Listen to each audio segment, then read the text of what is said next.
invitation tawjari construction ga mari leinaba profession da leiba engineer architect aduga akoiga nungsinana chatminariba interest oiba punumak achobo project masa project da darkar mak oiraba engineering site survey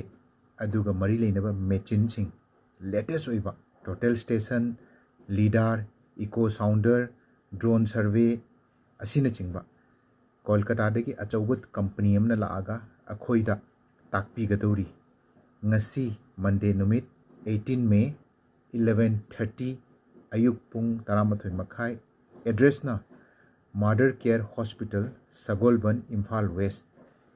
mahaki east thangba nongpok thangbagi campus ta soidana lakpiyu